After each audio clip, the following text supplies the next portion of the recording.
Hello everyone, Susmita's live চ্যানেলে তোমাদেরকে সবাইকে স্বাগত জানাচ্ছি। আজকে আমি বানাচ্ছি আলুর দম। সেই রেসিপিটাই তোমাদের সাথে আমি একটু শেয়ার করব। এটা এটা একটু আমার মতো করে আমি বানিয়েছি। এটা একদম সেই লাল লাল কষা কষা আলুর দম হবে না। তা কীভাবে বানিয়েছি চলো দেখে নিই। একটা কড়াই বসিয়ে গ্যাসের ওপর, তাতে আমি সাদা তেল দিচ্ছি। সাদা তেলের জায়গায় তোমরা সরষের তেল ব্যবহার করতে পারো, কিংবা সাদা তেলের সঙ্গে একটু ঘিও ব্যবহার করতে পারো। আমি এখানে শুধু সাদা তেলই দিচ্ছি।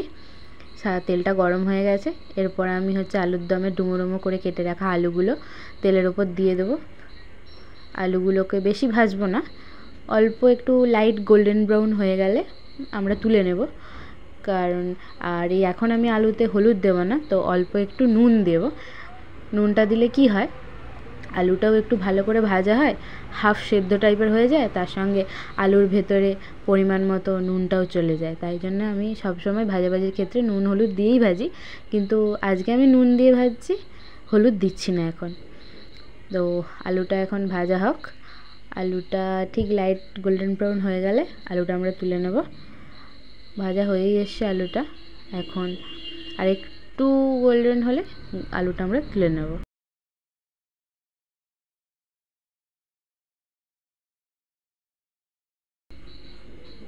আলুটা ভাজা হয়ে গেছে, গোল্ডেন কালারটা আলুর মধ্যে চলে এসেছে। এবার আমরা আলুটা আস্তে আস্তে একটা একটা করে তুলে নেব। তো আলুটা তুলে এবার ওই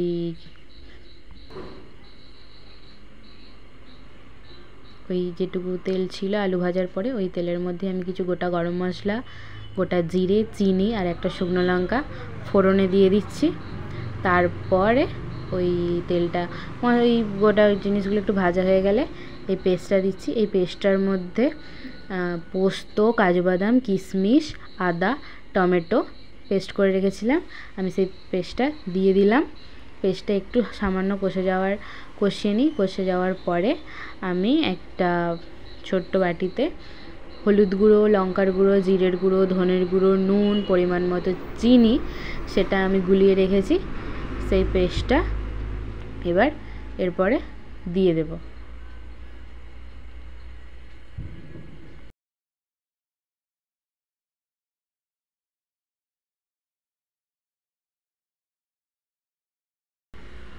এবার মশলার কাঁচা গন্ধ যতক্ষণ না কাটছে, এই মশলাটাকে আমি ভালোভাবে কষাবো।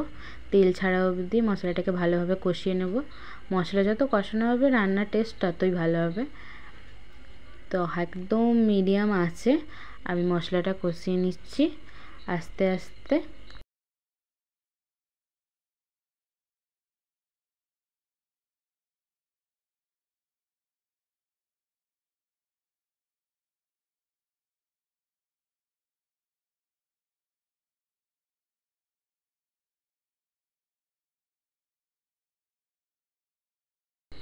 এবার আমি ভেজে রাখা আলুগুলো এই মশলার মধ্যে দিয়ে দিলাম।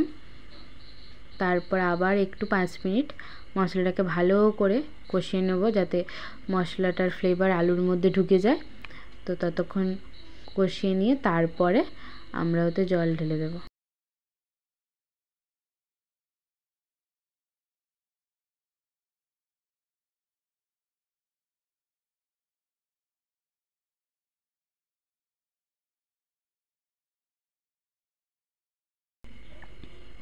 আলুটা কষানো হয়ে গেছে, মশলাটাও ভালোভাবে কষে গেছে, দেখেই বোঝা যাচ্ছে তেল ছেড়ে দিয়েছে মশলা থেকে। এবার আর একটু নাড়াচাড়া করে, আমার ওটা লেগে গেছে একটু ভুলবশত। এবার নাড়াচাড়া করে আমি ওতে জলটা দিয়ে দেবো। সেই মিক্সি ধোয়া জলটাই দিলাম প্রথমে। তারপর আবার একটু ভালো করে নাড়াচাড়া করে নিয়ে গ্রেভিটা আলুর সঙ্গে ঠিকভাবে লেগে গেলে পরিমাণ মতো জল দিয়ে আমরা ঢাকা রাখবো। ঢাকা দিয়ে দেবো। ঢাকা দিয়ে কিছুক্ষণ ওই হাই হিটে, তারপর গ্যাসের ফ্লেমটাকে লো করে চাপা দিয়ে 10 মিনিট আমরা হতে দেব। 10 মিনিট হলে আমাদের আলুটাও পুরোপুরিভাবে সেদ্ধ হয়ে যাবে, মশলাটাও ঠিক হয়ে যাবে, আর ওই কনসিস্টেন্সিটাও একদম ঠিক হয়ে যাবে। আমার এখানে হয়ে গেছে, দেখতেই পাচ্ছ আলুটা একদম সিদ্ধ হয়ে গেছে, প্রপার কুক হয়েছে। তার সঙ্গে এই যে গ্রেভিটা ওটাও বেশ মাখা মাখা হয়ে গেছে। তো এবার আমি এতে একটু কসুরি মেথি আর ভাজা জিরের গুঁড়ো দিয়ে দেবো। তোমরা এর সঙ্গে অল্প একটু ঘিও দিতে পারো, কিন্তু আমি এখানে দিলাম না। তাই হচ্ছে ওইটা দিয়ে বেশ কিছুক্ষণ জাল দিয়ে তারপর নামিয়ে নেব।